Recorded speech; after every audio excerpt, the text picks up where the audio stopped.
अगर आप रेलवे की तैयारी कर रहे हैं, रेलवे में सफ़र करने वाले आम नागरिक हैं या रेलवे के कर्मचारी हैं, रेलवे में कभी जा रहे हैं, बिना टिकट यात्रा करना पड़ रहा है, क्या क्या परेशानी होती है, कभी आपको टीटी पकड़ ले, इन सब बातों पे चर्चा करने के लिए हमारे साथ जुड़े हुए हैं उपेंद्र प्रसाद जी। सबसे पहले मेरा नमस्कार स्वीकार कीजिए। रेलवे से जुड़े हुए व्यक्ति हैं, इनसे बातचीत करेंगे और रेलवे में कौन से पद पे हैं ये भी पूछने का प्रयास करते हैं। सर, पहले आप अपना इंट्रोडक्शन दीजिए। जी, सबसे पहले मगही न्यूज़ 81 के दर्शकों को हमारा नमस्कार। और मैं अपने परिचय में के रूप में बताऊं कि मेरा नाम उपेंद्र प्रसाद, मैं ग्राम जमुहार का निवासी हूं और मैं अभी वर्तमान में रेलवे स्टेशन मास्टर के पद पर वेस्टर्न रेलवे अहमदाबाद डिवीज़न में पोस्टेड हूं और वहीं मेरा सेवा चल रही है। आपने रेलवे की तैयारी कहाँ से की और कैसे की? मैं अपने रेलवे की तैयारी के बारे में यही कहना चाहूँगा कि मैं ग्रेजुएशन गया मिर्ज़ा गालिब कॉलेज से करके गया में ही रह करके रेलवे की तैयारी किया और कठिन परिश्रम करके रेलवे में सिलेक्शन पाया। ये तो इनका इंट्रोडक्शन हुआ कि ये कहाँ पे हैं। अब इनसे सवालों की बौछार करते हैं और पहला सवाल इनसे ये करते हैं कि रेलवे में तैयारी करने वाले स्टूडेंट किन किन बातों का ध्यान रखना चाहिए? जो भी दर्शक इस न्यूज़ को देख रहे हैं, जो रेलवे की तैयारी कर रहे हैं या करने वाले हैं, उनसे मैं यही कहना चाहूँगा कि जहाँ भी हैं, मैट्रिक पास करके तैयारी कर रहे हैं या ग्रेजुएशन करके तैयारी कर रहे हैं या कोई पार्ट टाइम अपना एकेडमिक कोर्स करते करते भी रेलवे की तैयारी कर रहे हैं, वो सभी अपने अपने कोर्स को, अपने अपने चैप्टर को पूरे लगन से और 1 बाय 1 चैप्टर करके अपने एकेडमिक कोर्स को पूरा करें, ताकि कोई भी सवाल अगर आपके चैप्टर से पूछा जाता है, क्योंकि सारे चैप्टर यही होते हैं जो अभी आप 9, 10, 11, 12 और ग्रेजुएशन में पढ़ रहे हैं। इन चैप्टरों को अगर अभी से आप पूरी पकड़ बना के पढ़ेंगे तो आगे की तैयारी में कोई कमी नहीं रहेगी और आप जल्दी कोई भी सिलेक्शन को क्रैक कर सकते हैं। और जो रेलवे की तैयारी कर रहे हैं उन बच्चों को, उन स्टूडेंट को और क्या क्या ख्याल रखना चाहिए? जो बच्चे या जो युवा अभी रेलवे की तैयारी कर रहे हैं, उनको बहुत ही ध्यानपूर्वक, बहुत ही सोच समझ के कदम उठाना चाहिए। पढ़ाई के समय सिर्फ पढ़ाई पर ध्यान हो, कोई भी समय फालतू में नहीं लगाएं, ना तो रिश्तेदारी निभाने में, ना तो मोबाइल पर ज़्यादा समय बिताने में, ना तो लिमिट से ज़्यादा क्रिकेट मैच या इधर उधर की बातों करने में, क्योंकि ये सब समय ज़ाया होता है। एक लिमिट तक कोई भी मनोरंजन करें, खेलें कूदें, एक लिमिट समय तक करें, लेकिन लिमिट से ज़्यादा समय इसमें बर्बाद करना ठीक नहीं है। और जितना भी समय बचता है आपका, आप पढ़ाई पर लगाएं, पढ़ने पर लगाएं, ताकि यही समय आपको पढ़ाई में आगे बढ़ाएगा औरों से। तो जब आप औरों स्टूडेंट से ज़्यादा समय पढ़ने में लगाएंगे तो ये आपके भविष्य के लिए सुनहरा मौका लेकर के आएगा। इसलिए कहीं भी 1 मिनट का भी समय बिना बर्बाद किए आप सारा समय पढ़ाई पर ध्यान दें तो ये आपके लिए बहुत उचित होगा। पढ़ाई के दौरान, अध्ययनरत के दौरान कभी भी बेवजह के झगड़ों में नहीं पड़ना चाहिए। आपको हर अपने परिवेश में शांतिपूर्ण माहौल बना के रखें, ताकि कभी भी आप केस मुकदमे के झंझट में ना पड़ें, क्योंकि इससे आपको आने वाला भविष्य में जब पुलिस इंक्वायरी होती है, डॉक्यूमेंट वेरिफिकेशन होता है, तो आपका बायोडाटा पूछा जाता है कि आपका रिकॉर्ड कैसा रहा है। अगर आपके नाम कोई पुलिस में, कोई थाने में कोई केस लगा रहता है तो ये सब आपको परेशानी का सामना करना पड़ेगा। इसलिए व्यर्थ के झगड़ों से बच के रहें। तो व्यर्थ के झगड़ों से बच के रहें, ये साफ संदेश है, ताकि केस मुकदमा नहीं हो और केस मुकदमा हो जाएगा तो आपको नौकरी मिलने की संभावना कम हो जाती है।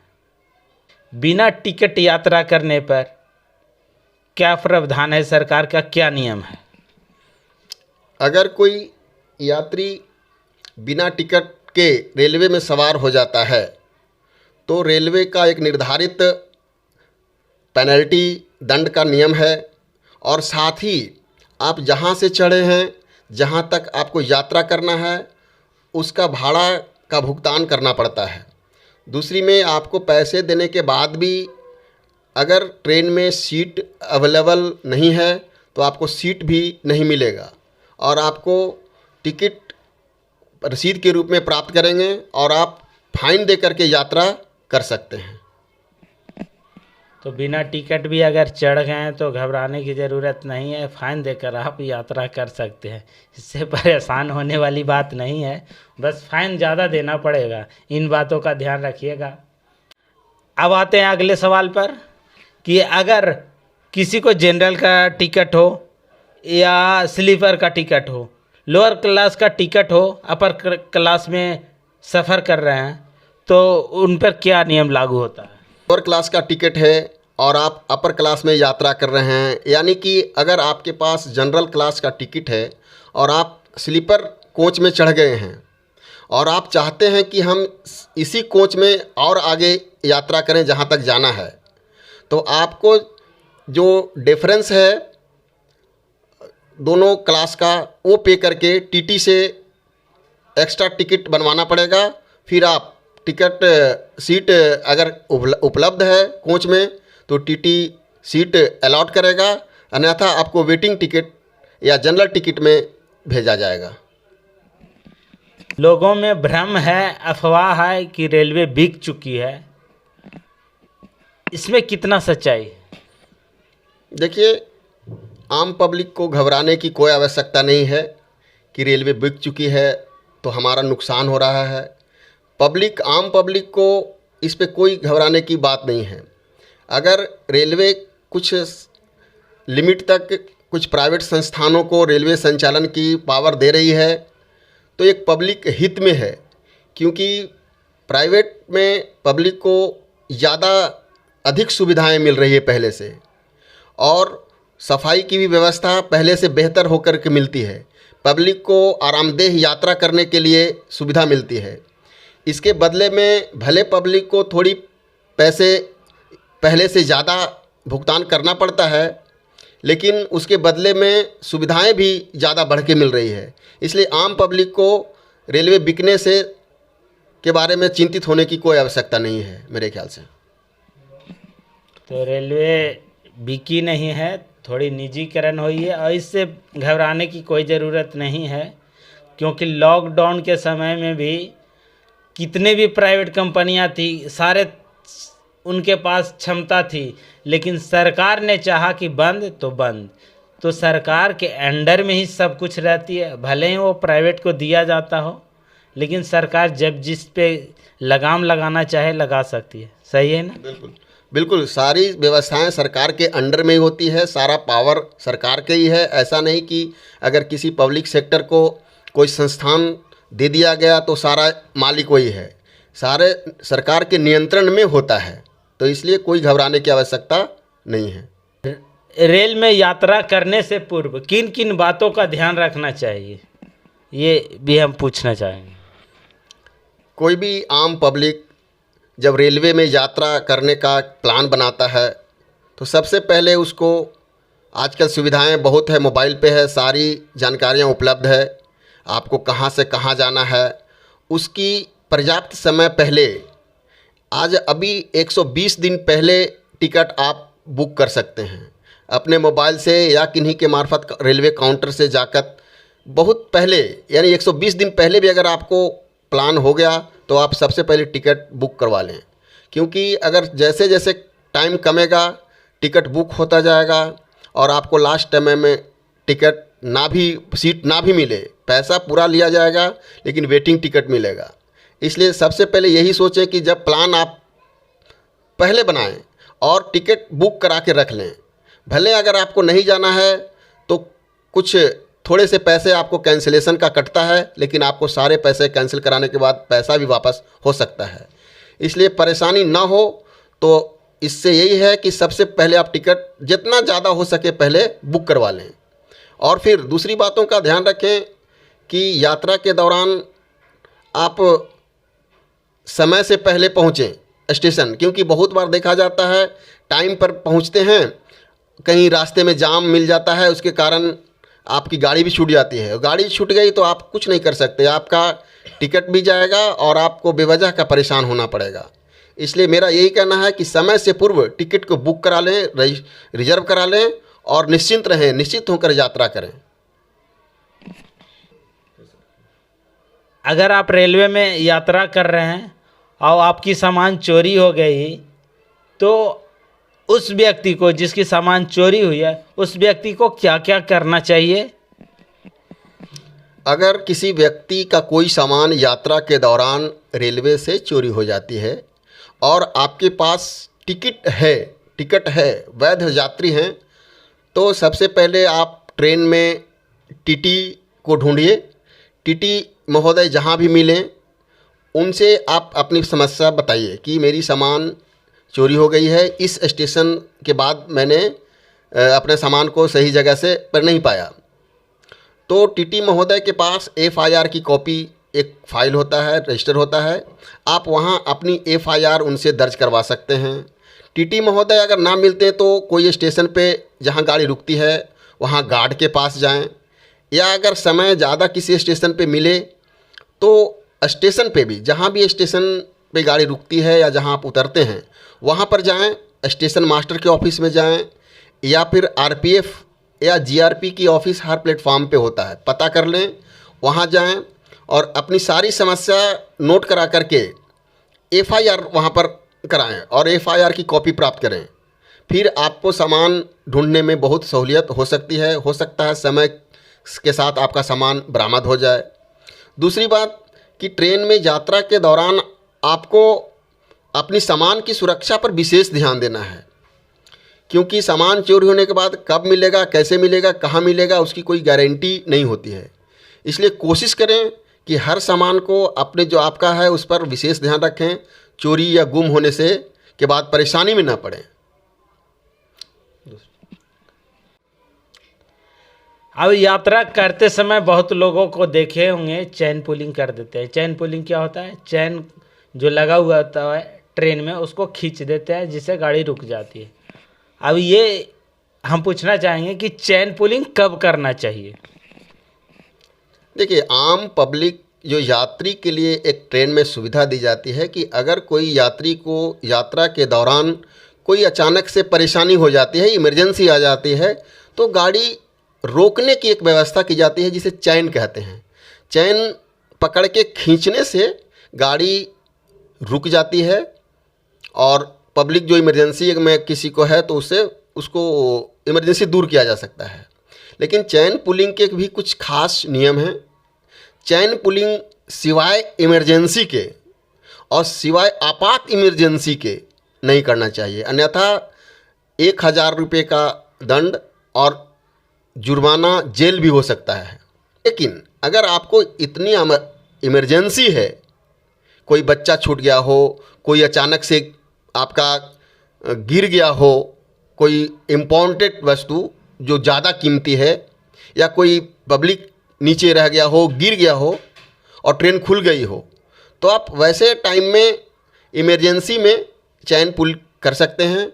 गाड़ी रुकने के बाद आप सामने से पुलिस आती है या कोई आता है तो बंदा को बता सकते हैं कि मेरी ये इमरजेंसी हो गई थी और इस कारण से मैंने इसको बचाना अनिवार्य था, तो मैंने इसके लिए किया है। फिर आपको पर कोई केस नहीं होगा।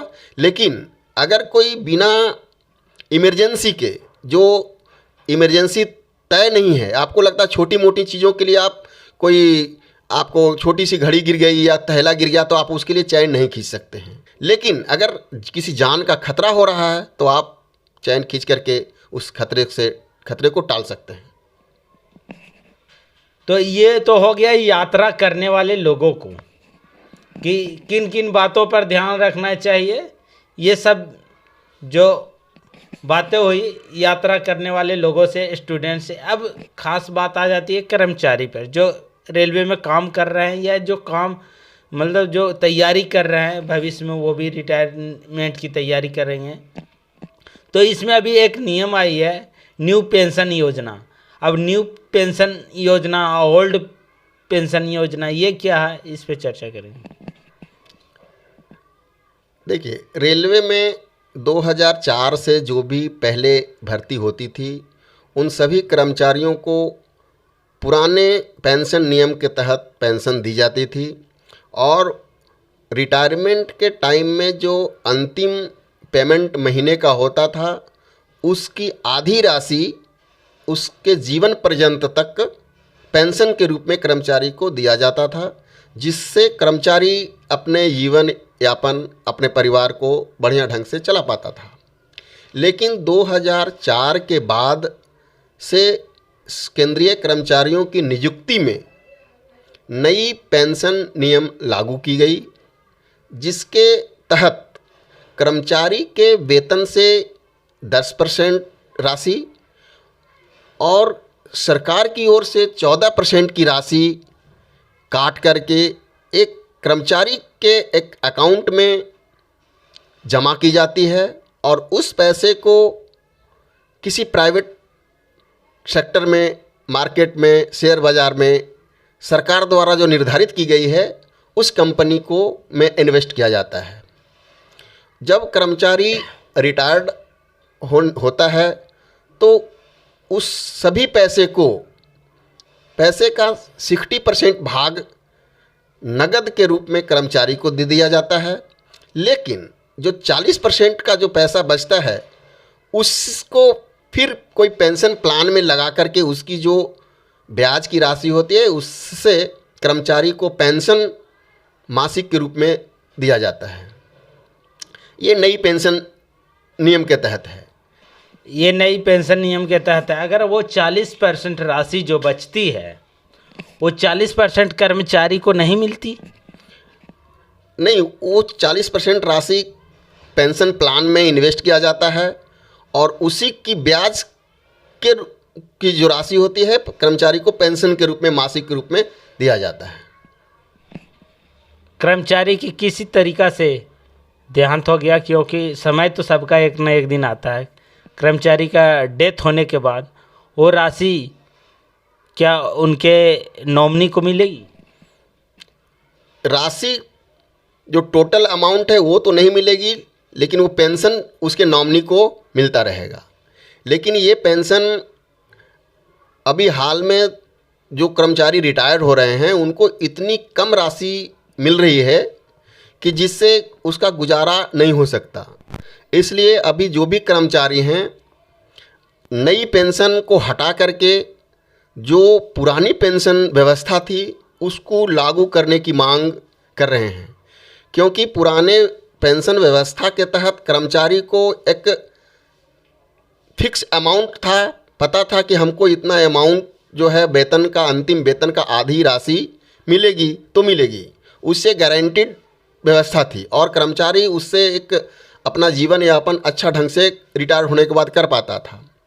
लेकिन नई पेंशन के तहत जो राशि मिल रही है पेंशन की, किसी को 1200, किसी को 1700, किसी को 2500 अमाउंट अभी हाल के दिनों में मिलने शुरू हुए हैं।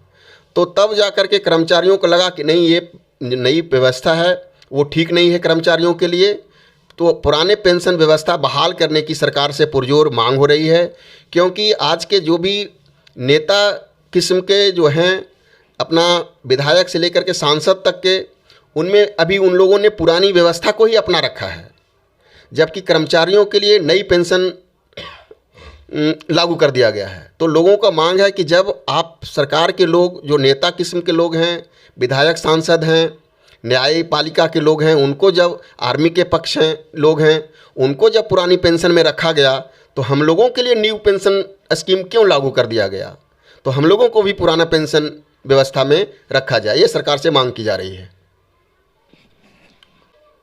तो ये थी हमारी बातचीत। आप लोग को कैसा लगा वीडियो, अब कमेंट करके ज़रूर बताइएगा। वीडियो अच्छा लगा हो तो वीडियो को लाइक करके और शेयर भी कर दीजिएगा। मिलते हैं फिर कभी अगले वीडियो में, तब तक के लिए नमस्कार, जय हिंद।